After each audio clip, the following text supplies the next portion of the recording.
Hello भाई, आप कैसे हो? सभी को गुड मॉर्निंग। आज है 27 आज है 27 फरवरी। आज 27 फरवरी है सब भाई, 27 फरवरी 2024। तो आज का हम लोग करंट अफेयर देखते हैं बच्चों। पहला क्वेश्चन है, किस राज्य में देश के सबसे लंबे केबल पुल है ना, कौन सा पुल? केबल पुल सुदर्शन सेतु का उद्घाटन किया गया है। केबल पुल होता एक्चुअली में क्या है? ये तार पुल होता है, केबल का पुल। जैसे आप देखें कि दो लंबे, एक ये पुल है रोड, और देखो कि एक दो इस प्रकार से पोल गाड़ा रहता है, ठीक है ना। और इस पार पोल पर तार के जरिए, केबल के जरिए इसको स्ट्रेंथ यानी मजबूती प्रदान किया जाता है। तो ये केबल पुल इसी को कहते हैं। तो आज का जो क्वेश्चन है, किस राज्य में देश के सबसे लंबे केबल पुल अर्थात सुदर्शन सेतु का उद्घाटन किया गया है? आपके पास ऑप्शंस है राजस्थान, हरियाणा, गुजरात, मध्य प्रदेश। तो इसका राइट आंसर हो जाएगा गुजरात। सबसे लंबे केबल पुल का उद्घाटन, जिसका नाम है सुदर्शन सेतु, इसका उद्घाटन हुआ है गुजरात में।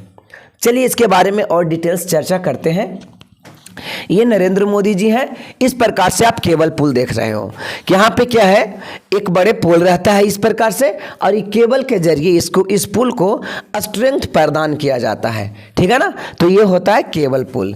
कहता है पीएम मोदी ने ओखा में, गुजरात में एक जगह है ओखा, गुजरात का एक कौन सा जगह है? ओखा में बेट द्वारका से जोड़ने वाले, ओखा को बेट द्वारका से जोड़ने वाले सुदर्शन सेतु का लोकार्पण किया गया है। दैट मीन्स उद्घाटन किया गया है। ब्रिज को बनने में 978 करोड़ की लागत आई है। कितना आई है? 978 करोड़ की लागत आई है।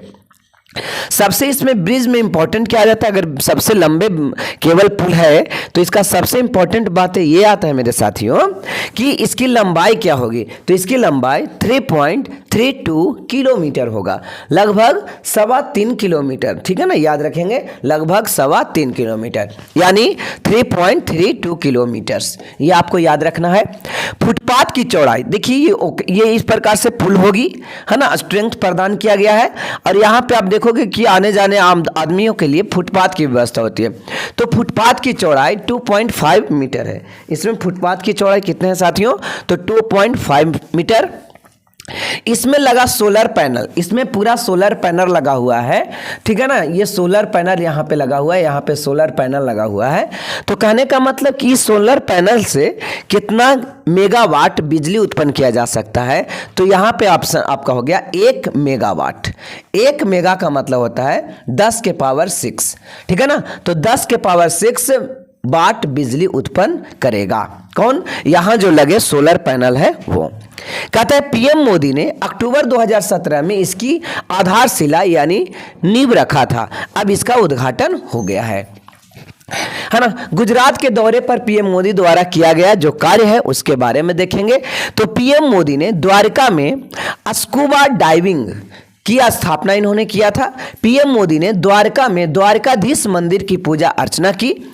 राजकोट में गुजरात के पहले AIIMS की भी उद्घाटन किया गया। इसके अलावा गुजरात में सौराष्ट्र में 52,250 करोड़ रुपए के विकास कार्यों के लोकार्पण और उद्घाटन किया, यानी पूरा विकसित करवाने की पूरा मुंबई और नवी मुंबई को जोड़ने वाले भारत के सबसे लंबे समुद्री पुल लगभग 22 किलोमीटर की थी। ये आपको तो पता होगा, है ना। ये समुद्री पुल मुंबई और नवी मुंबई को जोड़ने वाले, जिसका नाम था अटल सेतु ब्रिज। तो अटल सेतु ब्रिज की लंबाई पूछ ली जाएगी। तो अटल सेतु ब्रिज की लंबाई 21.8 किलोमीटर है, जो लगभग 2 घंटे की दूरी मात्र 20 मिनट में तय किया जा सकता है, ठीक है ना। तो ये आप याद रखेंगे। इसका उद्घाटन हुआ था 12 जनवरी 2024 को। चिनाब नदी पर दुनिया का सबसे ऊंचा रेलवे ब्रिज भी बनकर तैयार हो गया है ना। ये भी आप इस फैक्ट को भी याद रखिएगा कि चिनाब नदी पर, ठीक है ना, चिनाब नदी पर दुनिया का सबसे ऊंचा रेलवे ब्रिज। इस प्रकार से देख सकते हैं ये चिनाब नदी है, रिवर यहाँ फ्लो कर रही है चिनाब नदी, और यहाँ पे एक इस प्रकार से चंद्राकार शेप में बनाया हुआ स्ट्रेंथ प्रदान करने के लिए एक ब्रिज बनाया गया है। इस ब्रिज का भी बनकर तैयार हो गया है, अब इसका भी लोकार्पण किया जाएगा। ये कितना ऊंचा है अगर यहाँ से देखा जाए इस नदी से तो इसकी ऊंचाई 359 फीट है। कितना है? 359 मीटर है। 359 मीटर की ये ऊंचाई है, याद रखिएगा। 2023 में ही डेनयांग कुसान ग्रैंड ब्रिज जो चीन में है, दुनिया का सबसे लंबा पुल जिसकी लंबाई 164.8 किलोमीटर से कम है, यानी कि यह दुनिया का सबसे लंबा पुल बनाया गया है, याद रखोगे। जिसका नाम क्या है? Danyang Kunshan Grand Bridge. Danyang Kunshan Grand Bridge. तो इसका उद्घाटन चीन में है, सॉरी ये पुल कहाँ है? चीन में। इसका उद्घाटन 2023 में हो गया था। ये दुनिया का सबसे लंबा पुल है जिसकी लंबाई कितना है? 168.8 किलोमीटर। सोच सकते हैं कि कितना लंबा ये पुल होगा, ठीक है ना। तो ये चीन के द्वारा बनाया गया है। आज का जो क्वेश्चन है का दूसरा क्वेश्चन है प्रेस सेवा पोर्टल की शुरुआत किसने की है? नरेंद्र मोदी, अमित शाह, अनुराग ठाकुर, अश्विनी वैष्णव। तो इसका राइट आंसर हो जाएगा अनुराग ठाकुर। अनुराग ठाकुर ने प्रेस सेवा पोर्टल की शुरुआत करी। अनुराग ठाकुर ने प्रेस सेवा पोर्टल की शुरुआत करी। चलिए देखते हैं इसके बारे में कुछ डिटेल्स, है ना। ये अनुराग ठाकुर है, ठीक है ना। तो इन्होंने एक समाचार पत्र और पत्रिकाओं के पंजीकरण की प्रक्रिया को सरल बनाने के लिए सूचना एवं प्रसारण मंत्री और युवा मामले के खेल मंत्री अनुराग ठाकुर, यानी अनुराग ठाकुर को क्या क्या मंत्रालय मिला है? तो सूचना एवं प्रसारण मंत्री that means information and broadcasting ministry इनको मिला है, और युवा मामले और खेल मंत्री भी अनुराग ठाकुर ही हैं। इनने से प्रेस सेवा पोर्टल की शुरुआत करी। कहते हैं इसका उद्देश्य क्या है, इसका ऑब्जेक्टिव क्या है? तो इसका ऑब्जेक्टिव है समाचार पत्र पंजीकरण को सुव्यवस्थित करना, ठीक है। देखते हैं और भी पोर्टल जो है किसने ये लॉन्च किया है, किसने ऐप्स को लॉन्च किया है, जिसके बारे में स्वाति पोर्टल अजय कुमार सूद द्वारा लॉन्च किया गया। अपना चंद्रयान पोर्टल धर्मेंद्र प्रधान द्वारा लॉन्च किया गया। ग्राम मंच ऐप पंचायती राज मंत्रालय द्वारा लॉन्च किया गया। कंज्यूमर ऐप उत्तर प्रदेश सरकार द्वारा। साथी पोर्टल कृषि मंत्रालय द्वारा लॉन्च किया गया है। ये सब याद रखेंगे। आज का ये क्वेश्चन नंबर 3 है मेरे साथियों। भारत और किस देश के बीच धर्म गार्जियन है ना अभ्यास का आयोजन किया जा रहा है? धर्म गार्जियन अभ्यास का आयोजन किस देश, भारत और किस देश के बीच किया जा रहा है? संयुक्ताभ्यास, यहाँ पे सैन्य अभ्यास होता है, मिलिट्री एक्सरसाइज होती है, जिसमें याद रखोगे धर्म गार्जियन किसके बीच? भारत और इंडोनेशिया के बीच, भारत और वियतनाम के बीच, भारत और जापान के बीच, भारत और मालदीव के बीच। तो इसका राइट आंसर मेरे प्यारे साथियों हो जाएगा भारत और जापान के बीच। भारत और जापान के बीच धर्म गार्जियन एक्सरसाइज स्टार्ट किया गया है। तो इस प्रकार से आप देख सकते हैं कि भारतीय सेना और जापानी सेना के बीच संयुक्त सैन्य अभ्यास धर्म गार्जियन का 5वां संस्करण राजस्थान के महाजन फील्ड फायरिंग रेंज में शुरू किया गया है। कहता है यह अभ्यास 25 फरवरी से 9 मार्च 2024 तक आयोजन किया जाएगा। ओके, चलिए धर्म गार्जियन एक वार्षिक अभ्यास है, यानी हर साल होता है। दोनों पक्षों की टुकड़ियों में 40-40 जवान इसमें शामिल होते हैं। भारतीय सेना के दल से प्रतिनिधित्व कौन सा बटालियन कर रहा है? तो याद रखिएगा राजपुताना राइफल्स द्वारा किया जा रहा है। इस अभ्यास का पहला संस्करण 2018 में हुआ था। धर्म गार्जियन का पहला संस्करण बच्चों कब हुआ था? 2018 में किया गया था। और इस बार ये 5वां संस्करण है ना। कुछ इंपॉर्टेंट अगर युद्धाभ्यास देखा जाए, मिलिट्री एक्सरसाइज देखा जाए तो वायु शक्ति अभ्यास, भारतीय वायुसेना द्वारा मिलन अभ्यास 2024 में भारत सहित 50 देशों से अधिक इसमें भाग लिए थे।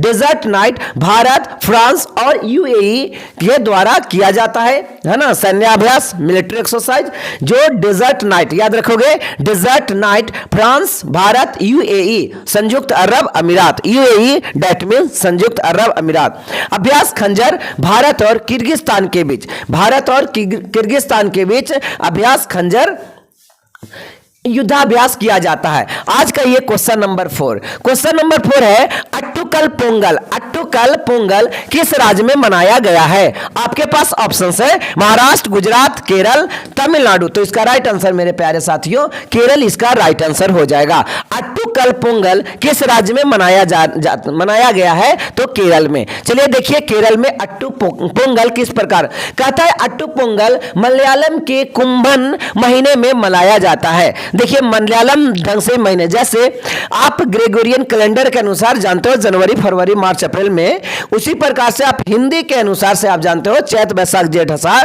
तो यहां पे बताया जा रहा है मलयालम जो केरल का राज्य भाषा है। केरल का राज्य भाषा कौन है? तो मलयालम यहां का राज्य भाषा के अनुसार कुंभन महीने में मनाया जाता है अट्टुकल पोंगल। क्या मनाया जाता है मेरे प्यारे साथियों? अट्टुकल पोंगल। इस साल यह त्योहार 25 फरवरी को मनाया गया। अट्टू पोंगल कितना तारीख को मनाया गया? 25 फरवरी को मनाया। इसमें श्रद्धालु महिलाएं अट्टुकल देवी से प्रार्थना करती है और उन्हें पायसम या खीर, पायसम संस्कृत में पायसम है ना, खीर को संस्कृत में पायसम कहा जाता है, तो खीर चढ़ाती है। क्या चढ़ाती है? खीर चढ़ाती है।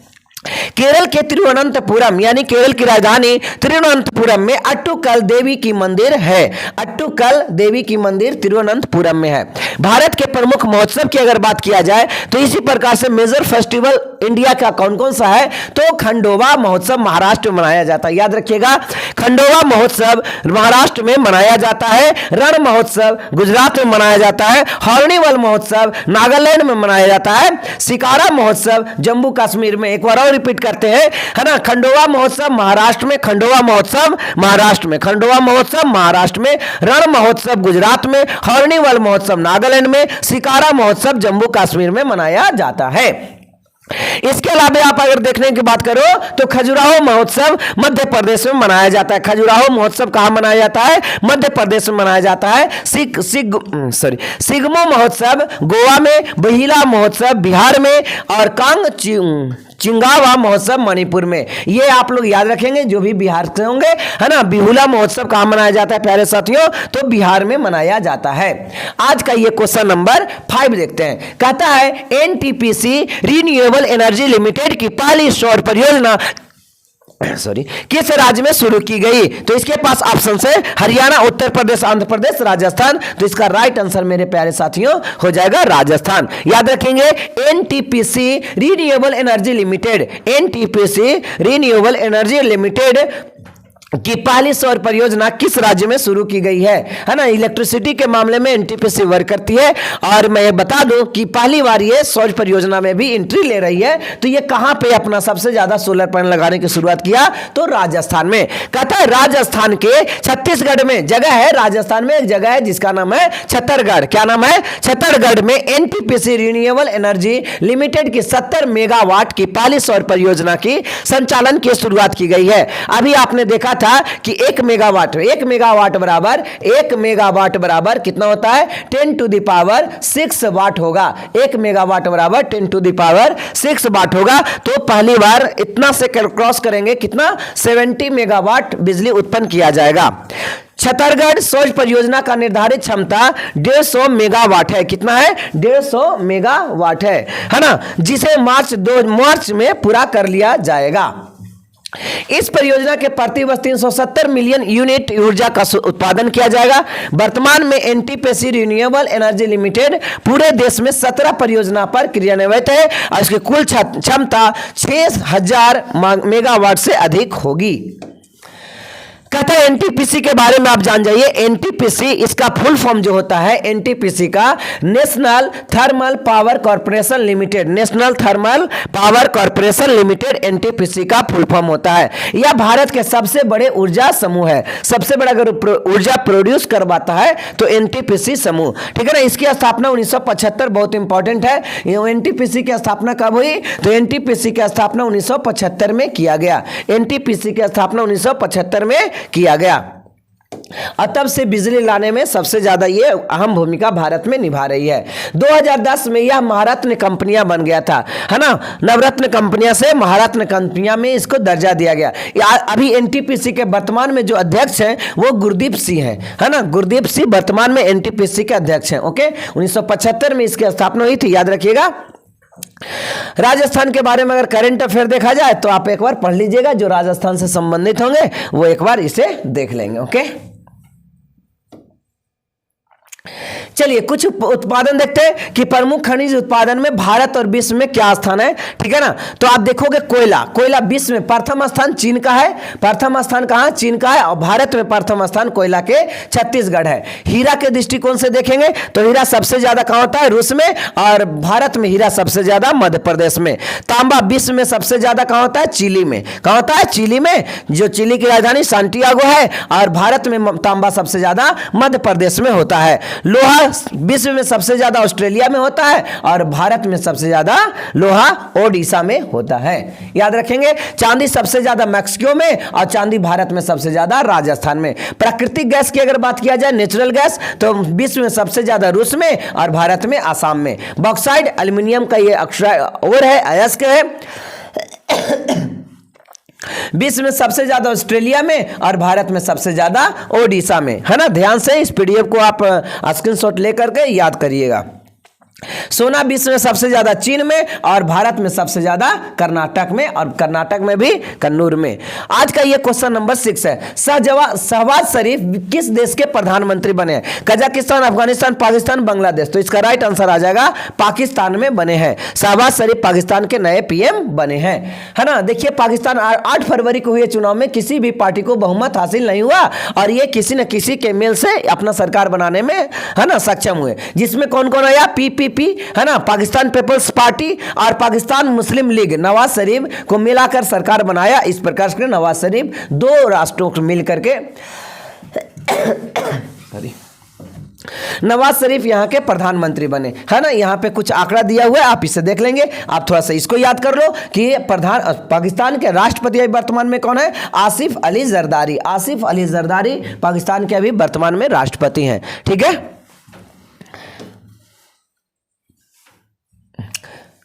अलग अलग देश के राष्ट्रपति हैं, उनके आप देख लीजिएगा, ठीक है ना। चलो आज का ये क्वेश्चन नंबर 7।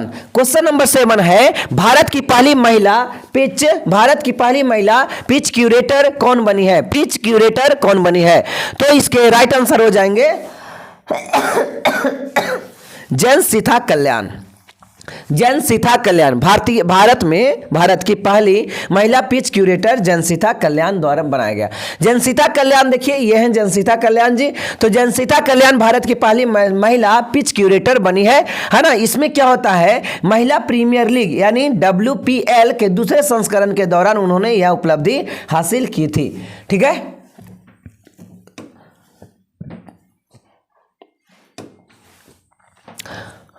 ये सब आप लोग इसको देख लीजिएगा, पुरानी चीजें हैं। हाँ, आज का ये क्वेश्चन नंबर 8। महाराष्ट्र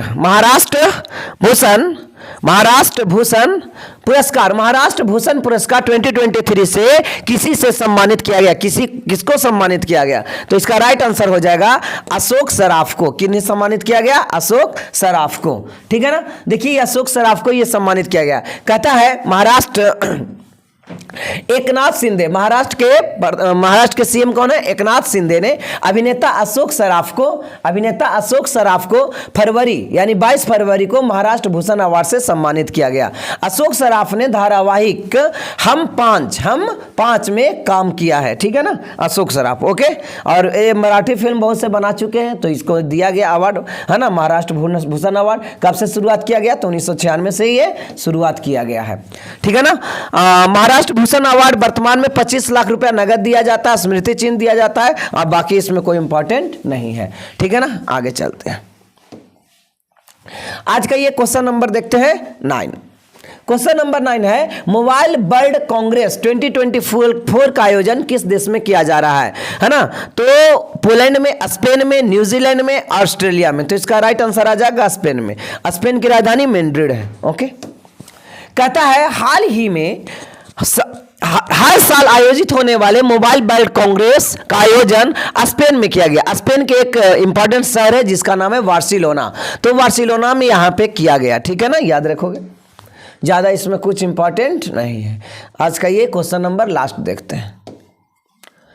स्पेन के बारे में देखो, स्पेन की राजधानी मैड्रिड है। यहाँ का राजा अभी वर्तमान में कौन है? Philip fourth. यहाँ के प्रधानमंत्री पेड्रो संचेज। और यहाँ का राष्ट्रीय खेल क्या है? बुल फाइटिंग, है ना, बुल फाइटिंग, साढ़ युद्ध जिसको बोला जाता है। चलो आज का ये लास्ट क्वेश्चन 10वां, केंद्रीय उत्पाद शुल्क दिवस 2024 का आयोजन कब किया गया? 25 फरवरी, 24 फरवरी, 21 फरवरी, 22 फरवरी। तो इसका राइट आंसर आ जाएगा 24 फरवरी। 24 फरवरी को हर साल 24 फरवरी को केंद्रीय अप्रत्यक्ष कर व सीमा उत्पाद बोर्ड दिवस मनाया जाता है। ठीक है ना, तो आप इसको याद रखिएगा। ये तो स्टैटिक्स पोर्शन हो गया। ठीक है, तो आज का क्वेश्चन बस इतना ही। टाइम कम होने की वजह से थोड़ा स्पीड में इसको पढ़ाना पड़ा। चलिए, थैंक्स।